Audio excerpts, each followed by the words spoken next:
Hello everyone, I am Deepika working as an assistant professor in RPIIT Technical and Medical Campus Bastada, Karnataka. Today I will discuss about ophthalmic preparation. Definition: they are specialized dosage forms designed to be instilled into the external surface of the eye, that is topically, and administered inside intraocular or adjacent periocular to the eye or used in conjunction with an ophthalmic device. So जो eye drops होती हैं, these are the ophthalmic preparation. जो eye drops, I ointments, these are the ophthalmic preparations, and these are designed for instilled into the external surface of the eye. अगर externally हैं that are topical, अगर उनको administer करा रहे हैं inside, so these are intraocular, and अगर adjacent है then periocular. The most commonly employed ophthalmic dosage forms are solutions, suspensions and ointments. जो ophthalmic preparations हैं वो 3 dosage forms में आती हैं, as a solution, suspension and ointments. The newest dosage form for ophthalmic drug delivery are gels, gel foaming solutions, ocular inserts, intravitreal injections and implants. जो newer dosage form भी आई हैं solution, suspension and ointment के अलावा newest dosage form भी आई हैं ophthalmic drug delivery की. These are gels, gel form में आती हैं. जेल फोमिंग सॉल्यूशन, सॉल्यूशन जो जेल फॉर्म करेगा. Ocular inserts, intravitreal injections and implants जो एक्सटर्नली हम बाहर से इम्प्लांट करते हैं inside. Drugs used in the eye: anti-glaucoma drugs, example pilocarpine hydrochloride. Adjuvants, example irrigating solutions. Diagnostic drugs: sodium fluorescein. Anesthetics, example tetracaine. So these are the drugs used in the eye preparations. General safety consideration. First is sterility. Ideally, all ophthalmic products would be terminally sterilized in the final package. जो final product आता है ophthalmic preparation का, they are should be sterilize होना बहुत ज़रूरी होता है. Only a few ophthalmic drugs formulated in simple aqueous vehicles are stable to normal autoclaving temperatures and times 121 degrees Celsius for 20 to 30 minutes.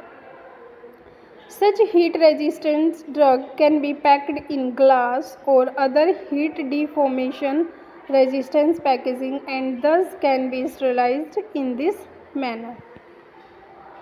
Second is ocular toxicity and irritation. Albino rabbits are used to test the ocular toxicity and irritation of ophthalmic preparation. जो ophthalmic preparations हैं, अगर उनकी हमें ocular toxicity and irritation को test करना है, evaluate करना है, सो उसमें एल्बिनो रैबिट्स का यूज़ किया जाता है, बिकॉज उनकी जो बायोलॉजिकल जो उनकी एक्टिविटी होगी वो सेम होगी as compare to humans. The procedure based on the examination of the conjunctiva, the cornea and the iris. Example, USP procedure for plastic containers. First is containers are cleaned and sterilized as in the final packaged product. Second, extracted by submersion in saline and cottonseed oil. Third, topical ocular installation of the extracts and blank in the rabbits is completed and ocular changes are examined. जो ocular changes आएंगे उनको हम examine करेंगे, ठीक है, and उससे हम result निकाल लेंगे और डिटरमाइन करेंगे ocular toxicity and irritation. Third is preservation and preservatives. Preservatives are include in multiple dose eye solutions. जो मल्टीपल डोज आई सॉल्यूशंस होते हैं मेनली हम प्रिजर्वेटिव्स उनमें ऐड करते हैं, क्योंकि ताकि जब हम फर्स्ट ड्रॉप जो है फर्स्ट डोज उसमें से लेते हैं तब उस टाइम कंटेमिनेशन ना हो, तो उस चीज़ को प्रिवेंट करने के लिए हम उसमें प्रिजर्वेटिव्स ऐड करते हैं. प्रोडक्ट की स्टेबिलिटी को मेंटेन करने के लिए ड्यूरिंग द यूज़, जब हम उसमें से डोज कैरी आउट करते हैं।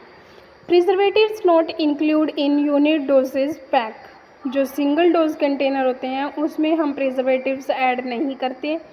The use of preservatives is prohibited in ophthalmic products that are used at the eye surgery, जो आई सर्जरी की ऑप्थेल्मिक प्रोडक्ट होते हैं उनमें हम प्रिजर्वेटिव्स ऐड नहीं करते, because if sufficient concentration of preservative is contact with corneal endothelium the cells can become damaged.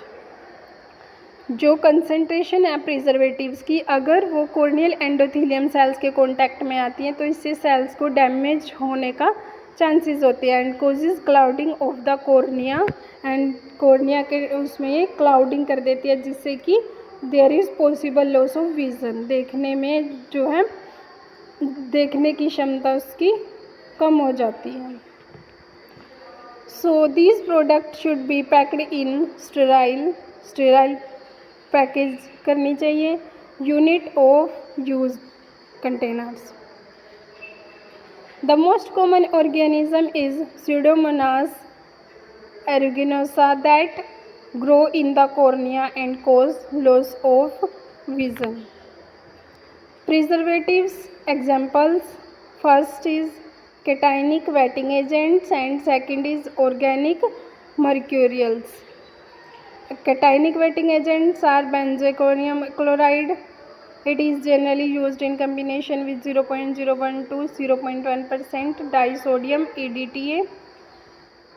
The chelating EDTA has the ability to render the resistant strains of Pseudomonas aeruginosa more sensitive to benzalkonium chloride. And second are organic mercurials. Phenyl mercuric nitrate 0.002 to 0.004%, phenyl mercuric acetate 0.005 to 0.02%. Ideal ophthalmic delivery system: following characteristics are required to optimize ocular drug delivery system. First is good corneal penetration, penetration अच्छी होनी चाहिए। Prolong contact time with corneal tissue, जो corneal tissue के साथ उनका contact time prolong होना चाहिए। Simplicity of installation for the patient, patient को उसको आँख में डालते टाइम कोई भी प्रॉब्लम ना आए, सिंप्लिसिटी होनी चाहिए। Non irritative and comfortable foam, irritation नहीं होनी चाहिए उससे, जैसे हम उसको आई में इंस्टॉल करते हैं तो नॉन इरिटेटिंग होनी चाहिए and comfortable. Appropriate rheological property. So these are the ideal properties for ophthalmic delivery system. Thank you, have a nice day.